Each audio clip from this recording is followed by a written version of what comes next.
అనేక విషయాలు మరి వింటూ బలపరచబడుతూ దేవుని యొక్క చిత్తములో జత చేయబడుతున్నటువంటి తరుణాలు మనము తరచుగా చూస్తూ ఉన్నాం. అయితే ఈ రోజు ఈ వివాహము అనేటువంటి విధానం ఏదైతే ఉన్నదో ఇది చాలా ప్రాముఖ్యమైనటువంటి పాత్రను ఈ యొక్క సమాజంలో పోషిస్తున్నటువంటి విధానం మనందరికీ తెలిసిందే. హైందవ సమాజంలో కావచ్చు, అలాగనే క్రైస్తవ పద్ధతిలో కావచ్చు, ఈ వివాహములకు చాలా ప్రాధాన్యత ఉన్నది. ఎందుకు అంటే హెబ్రీయులకు రాసినటువంటి పత్రిక 13వ అధ్యాయం 4వ వచనంలో అంటాడు కదా, వివాహము అన్ని విషయములలో ఘనమైనదిగా ఉండవలెను అంటాడు. వివాహము ఎలాంటిదని చెప్పండి? అన్ని విషయములలో ఘనమైనది. ఎందుకు ఘనమైనది అంటే ఇది మానవుని యొక్క ఆలోచనల నుండి పుట్టుకొచ్చినటువంటి వివాహము కాదు. కుటుంబ వ్యవస్థ లేకపోతే ఒక కుటుంబము ఈ యొక్క ప్రపంచంలో, ఈ లోకములో, ఈ సమాజంలో కట్టబడుతున్నటువంటి తరుణములో ఇది మానవుని యొక్క ఉద్దేశముల నుండి వచ్చినటువంటి విధానం అయితే కానే కాదు. ఎందుకు అంటే దేవునికంటూ ఒక ఆలోచన ఉన్నది, దేవునికంటూ ఒక సంకల్పం ఉన్నది, దేవునికంటూ ఒక విధి విధానం ఉన్నది. ఆ విధి విధానములో దేవుడు తన పోలికలో తన స్వరూపములో నరులను చేయుదుము అని ఆయన అనుకున్నట్లుగా ఆదికాండం 1వ అధ్యాయము 26వ వచనములో మనము చదవగలుగుతాం. జాగ్రత్తగా గమనించండి. వారిని స్త్రీగాను పురుషునిగాను దేవుడు కలుగజేసును అని రాయబడింది.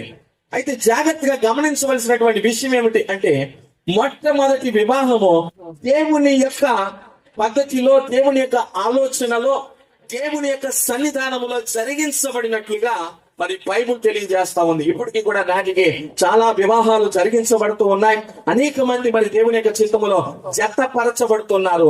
జతపరచబడినటువంటి అనేక వివాహాలు మరి వివాహం అయితే క్రమముగానే జరుగుతుంది, కానీ జరిగించబడిన తర్వాత కొద్ది కాలానికి అనేక రకాలైనటువంటి సమస్యలు కుటుంబాలలో కనబడుతూ ఉన్నాయి. అనేక మంది మరి జత చేయబడిన వారే విడిపోయినటువంటి పరిస్థితి కూడా కనబడుతూ ఉంది. మరొక మాట నేను ఎందుకు ఈ మాట జ్ఞాపకం చేస్తూ ఉన్నాము అంటే మరి వివాహము కొరకు మనము చాలా ఆలోచనలు కలిగి ఉంటాం, చాలా ఉద్దేశాలు మనం కలిగి ఉంటాం, చాలా రకాలైనటువంటి మరి ప్రణాళికలు మనం కలిగి ఉంటాం. కానీ మన ఆలోచన మన జీవితంలో స్థిరం కాదు. కానీ మన జీవితాన్ని దేవునికి అప్పగించగలిగితే దేవుని యొక్క ఉద్దేశ ప్రకారముగా ప్రతి కుటుంబము స్థిరపరచబడుతుంది. 2 చేతుల పైకెత్తుగానే నామమును స్తుతిద్దాం. దేవునికి మహిమ కలుగును గాక. చూడండి, పరిశుద్ధ గ్రంథాలు తెరిచి ఆదికాండము 24వ అధ్యాయము 50వ వచనం. ఆదికాండము 24వ అధ్యాయము 50వ వచనం. లాబానును బెతూయేలును ఇది యెహోవా వలన కలిగిన కార్యము మేమైతే అవునను గాని కాదని గాని చెప్పజాలము అన్నాడు. జాగ్రత్త గమనించండి. ఇక్కడ లాబాను అంటాడు ఒక ప్రాముఖ్యమైనటువంటి మాట. వివాహమును గూర్చి, పెళ్లిని గూర్చి ఆయన పలుకుతున్నటువంటి మాట ఏమిటి అంటే తరచుగా ప్రతి వివాహములో కూడా మనం వింటూ ఉంటాం. ఇస్సాకును గుర్చినటువంటి మాట, రెబ్కాను గుర్చినటువంటి మాట, దేవుని చిత్తముల వారు ఏర్పరచబడినటువంటి సమయం ఏదైతే ఉన్నదో ఆ సమయాన్ని బట్టి చాలా సార్లు మనము వింటూ ఉంటాము. దేవుని యొక్క చిత్తములో మనం ఇంకా బలపరచబడుతూ ఉంటాం. అయితే ఇక్కడ మనం జాగ్రత్తగా ఆలోచించాలి. దేవుడు కట్టినటువంటి ఈ యొక్క వివాహ వ్యవస్థను గురించి మనము ఆలోచిస్తే ఇది ఘనమైనటువంటి కార్యము అన్నాడు. అలాగే ఇక్కడ ఈ ఘనమైనటువంటి కార్యము ఏదైతే ఉన్నదో ఈ ఘనమైనటువంటి కార్యమును గురించి మాట్లాడుతున్నాడో ఇది యెహోవా వలన కలిగినటువంటి కార్యము అన్నాడు.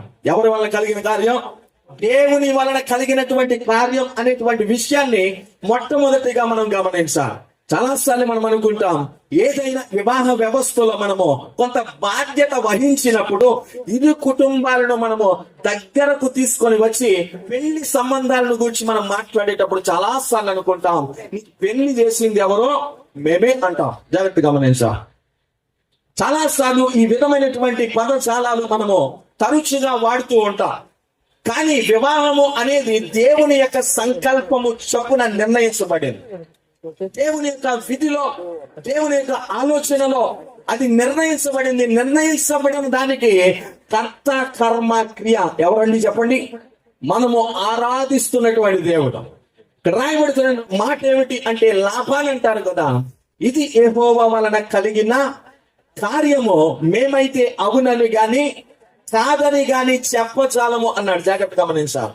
ఇది దేవుని వలన కలిగినటువంటి కార్యం, ఇది దేవుడు ఏర్పరిచినటువంటి బంధం.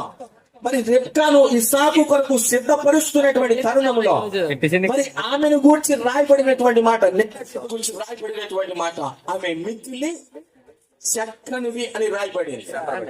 కనుక కుమార్తె కూడా మిక్కిలి చక్కనిదిగా ఉండాలి. అలాగే రూతుని గురించి మనం చదివితే బోయాజు అంటారు కదా, నీ ప్రవర్తన మునిపటి కంటే ఎక్కువ అయింది, నీ సత్ప్రవర్తనను చూసి నేను ఆనందిస్తున్నాను అనేటువంటి మాట మరి బోయాజు అంటారు. ఇప్పుడు యోసేపును అలాగనే మేరీని కూడా మనం ఉద్దేశించి మాట్లాడుకోగలిగితే ఖచ్చితంగా దేవుని యొక్క ఆలోచన మనం అర్థం చేసుకోవాలి. స్త్రీ పురుషులను ఉద్దేశించి బైబిల్లో అనేక మాటలు పరిశుద్ధాత్మ దేవుడు రాయించారు. ఒక కుటుంబ వ్యవస్థ కట్టబడాలి అంటే, ఒక వివాహ దాంపత్య జీవితం సుఖ సంతోషాలతో నింపబడాలి అంటే ఖచ్చితంగా బైబిల్ చెప్పేటువంటి రీతిని పాటించగలిగితే ఖచ్చితంగా దేవుని యొక్క ఆలోచన మన జీవితాలలో మరి ప్రాముఖ్యంగా ఈ రోజు జత చేయబడబోతున్నటువంటి వధువుల యొక్క జీవితంలో కూడా దేవుడు తన వాక్కును అనుగ్రహించి ప్రతిదినం కూడా వారు సమాధానకరమైనటువంటి జీవితాన్ని గడపడానికి దేవుడు తన యొక్క కృపను అనుగ్రహిస్తారు. దేవునికి మహిమ కలుగును గాక. జాగ్రత్తగా గమనించండి, అక్కడ రాయబడినటువంటి మాట ఏమిటంటే, ఇది యెహోవా వలన కలిగిన కార్యము అన్నాడు. మేమైతే అవునని గాని కాదని గాని చెప్పజాలం. ఈరోజు ఈ భూమి మీద జరుగుతున్నటువంటి ప్రతి వివాహ వ్యవస్థ కూడా దేవుని యొక్క ఆలోచనలు ఉన్నది అనేటువంటి విషయాన్ని మనం గ్రహించగలగాలి.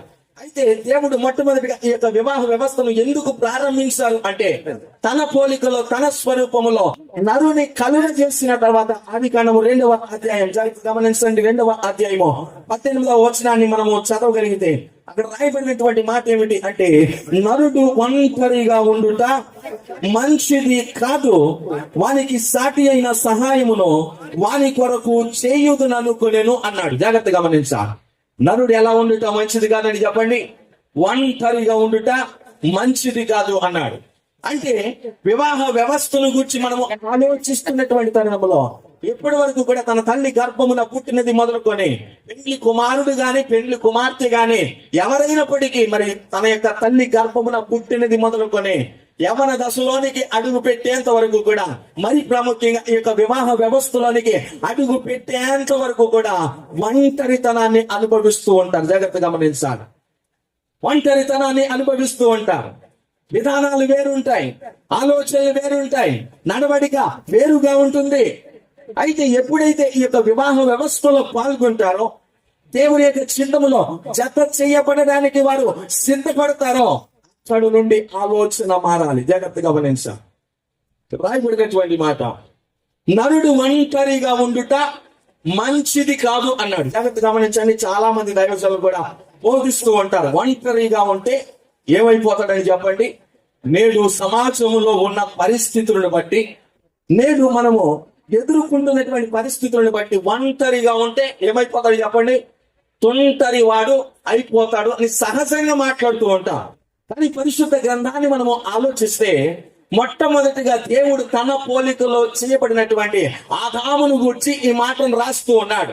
ఆదాము తొంటరివాడు అయిపోవడానికి స్నేహితులు ఉన్నారా? జాగ్రత్త గమనించాలి. ఎవరైనా పాడు చేయడానికి, లేకపోతే ఫలానా స్థలానికి పిలవడానికి ఈరోజు పార్టీలు ఎక్కువైపోయాయి. యవనస్తులకు ఏమెక్కువైపోయాయి? యేసేపు పార్టీలు ఎక్కువైపోయాయి. పెళ్లికి ముందు రోజు కూడా ఏం కావాలంట? పార్టీ కావాలంట చాలా మంది. ఈరోజు ఒకవేళ యోసేపుని గురించి నేను మాట్లాడుతున్నాను, ఎవరైనా ఒకవేళ ఇదివరకే నిన్ను పిలవలే కదా అని ఊరుకోవచ్చు, తండ్రికి సమాధానం చెప్పాలి, తండ్రే కదా ఏం కాదులే అని అనుకోవచ్చు. కానీ భార్యకు సమాధానం చెప్పే పరిస్థితి రేపటి నుండి మొదలైపోతుంది. జాగ్రత్తగా గమనించాలి. యేసేపు ఎప్పటి నుండి మొదలవుద్ది? రేపటి నుండి. దైవజనులకు సమాధానం చెప్పకపోయినా, కుటుంబీకులకు సమాధానం చెప్పకపోయినా, తల్లిదండ్రులకు సమాధానం చెప్పకపోయినా, బయటకు వెళ్ళినా, ఎక్కడికి వెళ్ళినా, ఫ్రెండ్స్ తో తిరిగినా ఎవరికి సమాధానం చెప్పి వెళ్ళాలి చెప్పండి? తన యొక్క భార్యకు సమాధానం చెప్పి వెళ్ళాలి ఖచ్చితంగా. ఎందుకు అంటే, కుటుంబ వ్యవస్థలో స్త్రీ పురుషులు ఒక ప్రాముఖ్యమైనటువంటి పాత్రను పోషిస్తా ఉన్నారు. ఇది దేవుని యొక్క ఉద్దేశముల నుండి పుట్టుకు వచ్చింది. ఎందుకు అంటే, నరుణ్ణి కలుగజేసిన తర్వాత నరుడు ఒంటరిగా ఉండకూడదు, ఉండుట మంచిది కాదు అని ఎందుకు అన్నాడు అంటే, దేవుడు ఈ భూమిని నిర్మించాలి అని అనుకున్నాడంట. ఈ భూమి మీద వారిని ఫలింప చేయాలి అని అనుకున్నాడంట. ఈ భూమి మీద నరుడు విస్తరించాలి అని అనుకున్నాడంట. ఈ భూమిని నిందించి, ఈ భూమి మీద విస్తరించి, ఫలించి, అభివృద్ధి పొంది దానిని లోపరుచుకోవాలి అనేటువంటి దేవుని యొక్క ఆలోచనను జ్ఞాపకం చేస్తూ నరుడు ఒంటరిగా ఉండుట మంచిది కాదు అన్నాడు. ఎందుకు అంటే దేవుడు ఒక కుటుంబ వ్యవస్థను కట్టాలనుకున్నాడు. ఏ వ్యవస్థను కట్టాలనుకున్నాడండి? కుటుంబ వ్యవస్థను కట్టాలి అని అనుకున్నాడు. చాలా మంది మరి పెద్దలు మాట్లాడుతూ ఉంటారు, పోతాడు అని చాలా మంది చెప్పుకుంటూ ఉంటారు. ఎందుకు అంటే అప్పటి నుండి కూడా బాధ్యత లేని వారికి కూడా ఏం గుర్తొస్తుంది చెప్పండి? బాధ్యత గుర్తొస్తుంది. ఒంటరి వారికి ఏ విధమైనటువంటి బాధ్యతలు ఉండవు.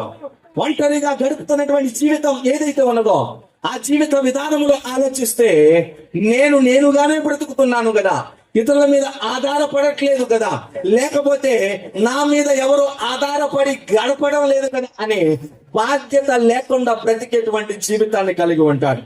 కానీ ఎప్పుడైతే వివాహ వ్యవస్థలోనికి అడుగు పెడతాడో, కుటుంబ వ్యవస్థలోనికి అడుగు పెడతాడో అనేక బాధ్యతలను దేవుడు వారి మీద పెట్టి వారిని ముందుకు నడిపిస్తారు. జాగ్రత్తగా గమనించా.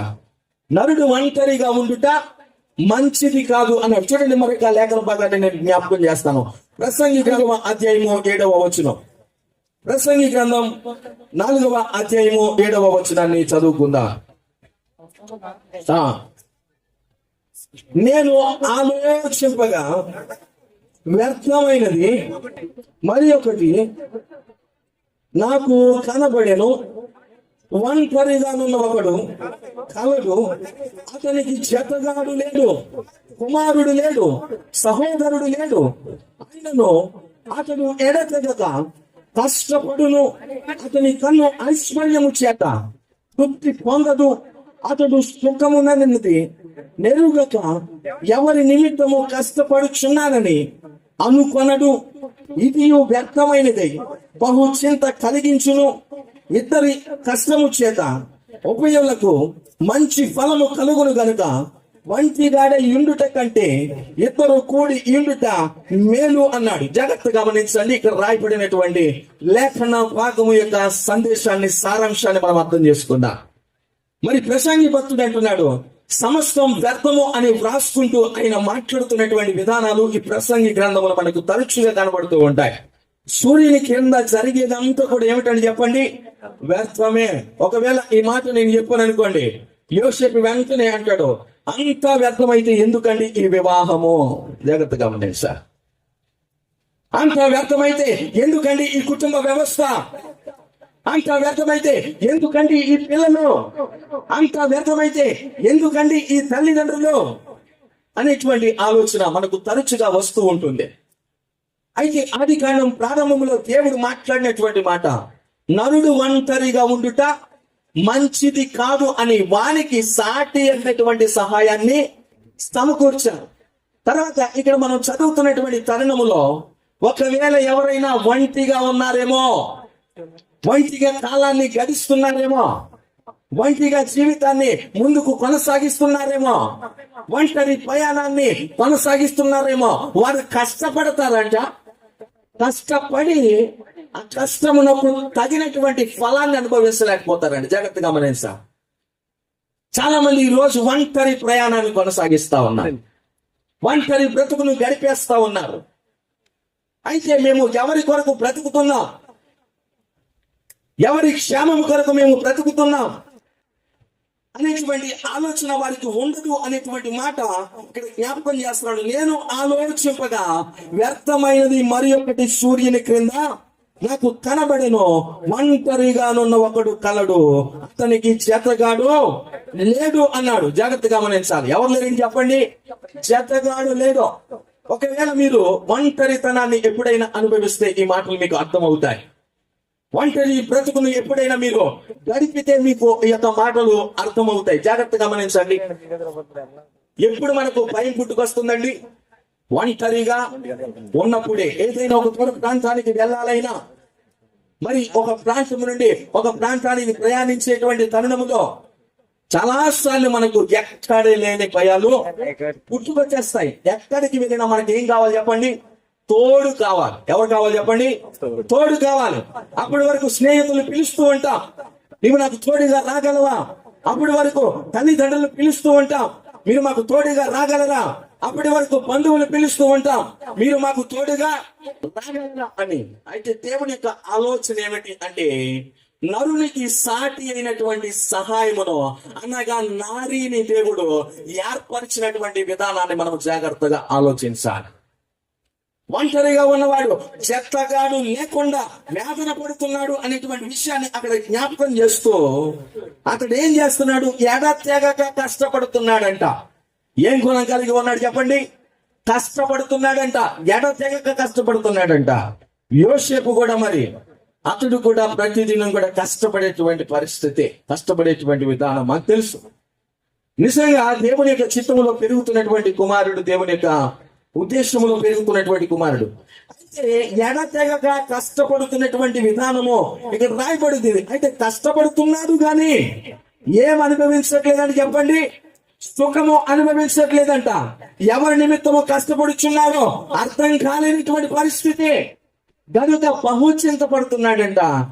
ఇది వలన నరునికి ఏమి లేదని చెప్పండి?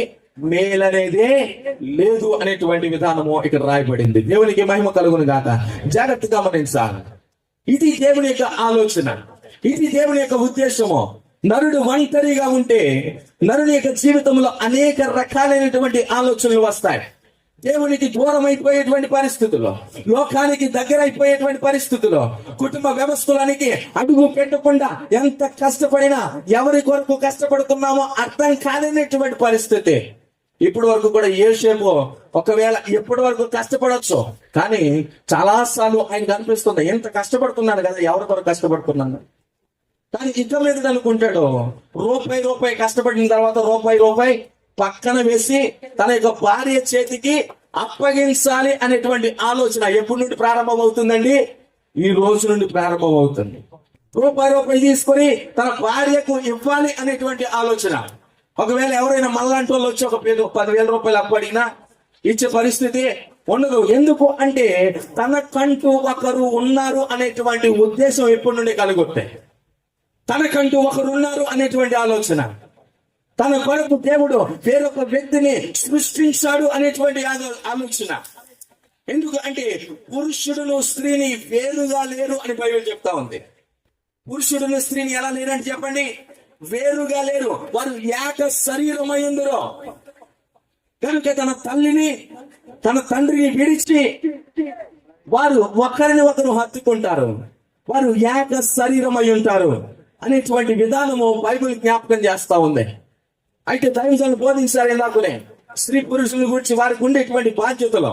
పురుషుడు ఏం చేయాలి, స్త్రీ ఏం చేయాలి, ఏ విధంగా నడుచుకోవాలి, కుటుంబాన్ని ఏ విధంగా కట్టుకోవాలి, దేవుడు జత చేసినటువంటి ఇరువురు ఇది మొదలుకొని దేవుని యొక్క వాక్యంలో ఏ విధంగా ఎదగాలి అనేటువంటి ఆలోచనలో ఖచ్చితంగా బైబిల్ మనకు అందిస్తా ఉంది. ఎఫెసీయులకు రాసినటువంటి పత్రిక 5వ అధ్యాయము 22వ వచనం నుండి మీరు చదివితే, ప్రతి స్త్రీ కూడా తన సొంత పురుషునికి ఏం చేయాలంట? లోబడాలి అన్నాడు. ముందుగా నేను మేరీకి తెలియచేస్తున్న విషయం, ఎవరికి లోబడాలి తల్లి? నీవు నీ సొంత పురుషునికి లోబడాలి. లేనట్లుగా ప్రేమించాలి, క్రీస్తు సంఘమును ప్రేమించినట్లుగా ప్రేమించాలి. చివరికి ప్రాణాన్ని ఇవ్వడానికైనా సిద్ధపడి అన్ని విషయాలు కూడా సంరక్షించి, కష్టమైన, బాధైన, ఇబ్బంది అయినా, నష్టమైన, అనారోగ్య పరిస్థితులు ఎదురైనా భార్యను విడిచిపెట్టకుండా ప్రేమించాలి.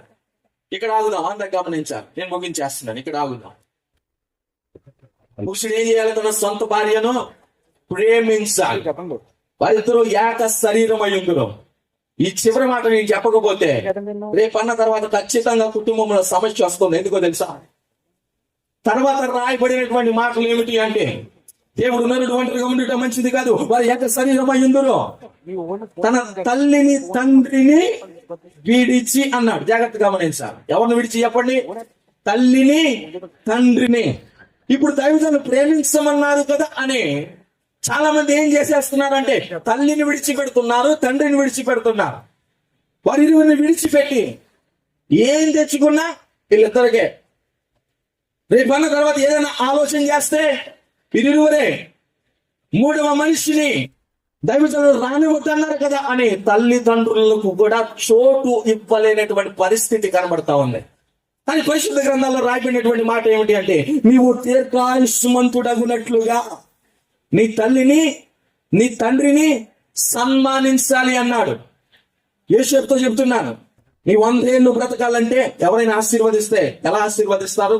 100 ఏళ్ళు 100 ఏళ్ళు పిల్ల పాపలతో సుఖ సౌఖ్యాలతో పచ్చగా సుఖంగా జీవించు తదాస్తు అంటారు. జాగ్రత్త గమనించా. కనుక ఈ 100 ఏళ్ళు జీవించాలి అంటే, సుఖంతో జీవించాలి అంటే, ఆయువు పెరగాలి అంటే, దీర్ఘాయుష్మంతుడు అవ్వాలి అంటే ఖచ్చితంగా తల్లిదండ్రులకు లోపడాలి. దేవునికి మహిమ కలుగును గాక. సేమ్ టైం మరి పెళ్లి కుమార్తె కూడా అత్తమామలకు ఇవ్వాల్సినటువంటి గౌరవాన్ని ఏం చేయాలి? ఇవ్వాలి. రూత్ ఏమంటుందండి? నీ మాటే నా మాట, నీ జనమే నా జనం, నీ దేవుడే నా దేవుడు అంటుంది. కనుక మరి మేరీకి నేను చెప్తున్నా, మా అక్కయ్య గారు లక్ష్మి గారు ఎప్పుడు కూడా ఏం మాట్లాడినా, ఏమ్మా మందిరానికి రాలేదంటే చక్కగా నవ్వుతారు. ఒకవేళ నేను బహుశా అంటాను, మేరీ కూడా అక్కయ్య నాకు అలాంటి లేదు అని నీవు ఎప్పుడైనా వెళ్ళి అడిగావు అనుకో, అమ్మా మేరీ మీ అత్తయ్య గారి స్వభావం ఏమిటో తెలుసా? చక్కగా చిరునవ్వుతాం, సరే అని నవ్వే స్వభావం. మరి ఆ నవ్వులో పడుతుందో తిరుగుతుందో మనకు అర్థం కాదు. కానీ అయితే ప్రతి పెళ్లి కుమార్తె లేకపోతే మేరీ మరీ ప్రాముఖ్యంగా అత్తమామలకు ఇవ్వాల్సినటువంటి గౌరవాన్ని, భక్తులకు లోపలిటువంటి విధానాన్ని నేర్చుకోగలిగితే, నేను అంటున్నాను, దేవుని పక్షమై మాట్లాడుతున్నాను, ఆ కుటుంబంలో ఏ విధమైనటువంటి సమస్యకు తావే లేదు. అలాగే పురుషుడు తన భార్యను అమితంగా ప్రేమించగలిగితే, తల్లిదండ్రులను సన్మానించగలిగితే, ఆ కుటుంబంలో ఏ విధమైనటువంటి సమస్యకు తావే లేదు అనేటువంటి విషయాన్ని నేను జ్ఞాపకం చేస్తూ, మరొకసారి నా యొక్క ఆశీస్సులు నూతన వధువరులుగా జత చేయబడుతున్నటువంటి వారికి నా యొక్క ఆశీస్సులు తెలియజేస్తూ